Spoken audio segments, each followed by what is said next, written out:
अस्सलाम वालेकुम, मेरा नाम है जवेरिया आदिल और आप देख रहे हैं तख्ती ऑनलाइन।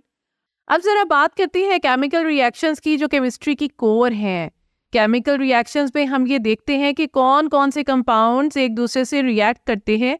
हम ये भी जानने की कोशिश करते हैं कि आखिर कुछ कंपाउंड्स क्यों एक दूसरे से रिएक्ट करते हैं जबकि दूसरे नहीं करते, और कंपाउंड्स के रिएक्शन के बाद हमें क्या हासिल होता है।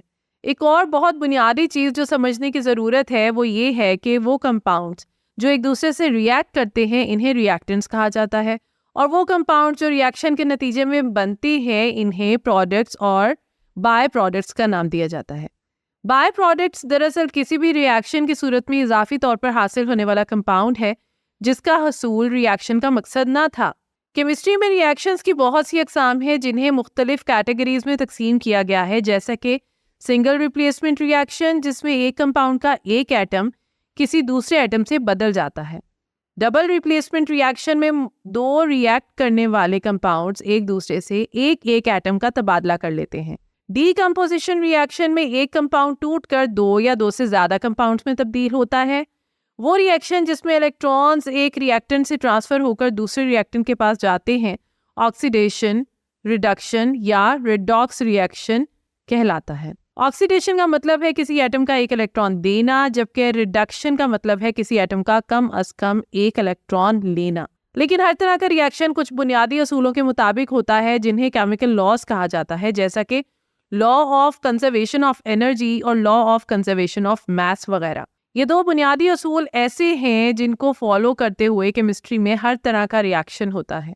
इन असूलों के मुताबिक ना तो मास और एनर्जी को तबाह किया जा सकता है और ना ही पैदा किया जा सकता है, लेकिन इन्हें एक शक्ल से दूसरी शक्ल में तब्दील किया जा सकता है। केमिस्ट्री की एक और अहम ब्रांच काइनेटिक्स है, जिसमें हम ये जानने की कोशिश करते हैं कि कोई रिएक्शन किस रफ्तार से होता है और रिएक्शन होने के रेट को आखिर कौन से अवामिल कंट्रोल करते हैं। सब्सटेंसेस की एक और खसूसियत इनकी पीएच है, जो ये बताती है कि आया कोई सब्सटेंस एसिड है या बेस है। ये जानने के लिए यूं तो बहुत से नज़रियात मौजूद हैं कि कैसे कोई सब्सटेंस एसिड या बेस होता है, लेकिन जो सबसे आसान और बुनियादी नज़रिया है इसके मुताबिक एसिड एक ऐसे सब्सटेंस को कहते हैं जो एक हाइड्रोजन आयन देने की सलाहियत रखता है और इसका जायका तुर्श यानी खट्टा होता है, जबकि वो सब्सटेंस जो हाइड्रोजन आयन लेने की सलाहियत रखता है बेस कहलाता है और इसका जायका तुर्श के बजाय कड़वा हो सकता है। रिएक्शंस की दो और सबसे अहम अकसाम रिवर्सिबल और इरिवर्सिबल रिएक्शंस हैं। ऐसे रिएक्शन जिनको बाद में बदला जा सके इन्हें रिवर्सिबल रिएक्शन कहा जाता है, और ऐसे रिएक्शंस जिन्हें वक्त के साथ पहले जैसा ना किया जा सके इरिवर्सिबल रिएक्शंस कहलाते हैं। रिवर्सिबल रिएक्शंस की मिसाल पानी का बर्फ और बर्फ का पानी बनने का अमल है, जबकि इरिवर्सिबल रिएक्शन की मिसाल दूध का दही में तब्दील होना है। रिवर्सिबल रिएक्शन में एक और अहम टर्म इक्विलिब्रियम स्टेट कहलाती है। केमिस्ट्री में इक्विलिब्रियम से मुराद एक ऐसी हालत है जिसमें बैक वक्त जितने रिएक्टेंट्स प्रोडक्ट में तब्दील हो रहे होते हैं इतनी ही प्रोडक्ट्स रिएक्टेंट्स में तब्दील हो रही होती हैं, और ये बज़ाहिर ऐसा लगता है कि रिएक्शन रुक गया है। वो सब कुछ जो इससे पहले बयान हो चुका वो केमिस्ट्री के मुतालिक बिल्कुल बुनियादी इल्म था। अब हम ये जानते हैं कि केमिस्ट्री में कौन कौन सी फील्ड्स मौजूद हैं। सबसे पहले बात करते हैं थियोरेटिकल केमिस्ट्री की। केमिस्ट्री की इस फील्ड में हम एटम्स और मॉलिक्यूल्स के स्ट्रक्चर्स का मुतालिया करते हैं और ये जानने की कोशिश करते हैं कि ये एक दूसरे से किस तरह इंटरैक्ट करते हैं। केमिस्ट्री की ये शाख थियोरेटिकल फिजिक्स और क्वांटम केमिस्ट्री के बहुत करीब है और इसमें ज़्यादातर कंप्यूटेशनल केमिस्ट्री का इस्तेमाल करके कंप्यूटर पर सिमुलेशंस के ज़रिए मुख्तलिफ नज़रियात की वजाहत की जाती है।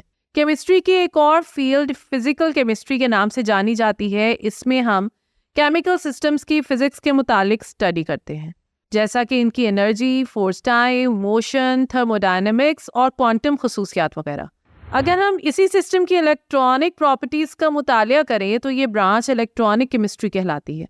इलेक्ट्रॉनिक केमिस्ट्री भी बहुत अहमियत की हामिल है क्योंकि इसमें हम बैटरीज बनाते हैं और ऐसे मटेरियल्स बनाने की कोशिश करते हैं जो मुनफरिद खसूसियात के हामिल हों, जैसा कि बहुत ज़्यादा मजबूत हों और अपने आप को खुद ब खुद ठीक करने तक की सलाहियत रखते हों। एनालिटिकल केमिस्ट्री में हमारा काम सैंपल को देखकर ये पता लगाना होता है कि ये किस चीज़ का बना है और इसमें मुख्तलिफ कंपोनेंट्स की कितनी कितनी मिकदार मौजूद है।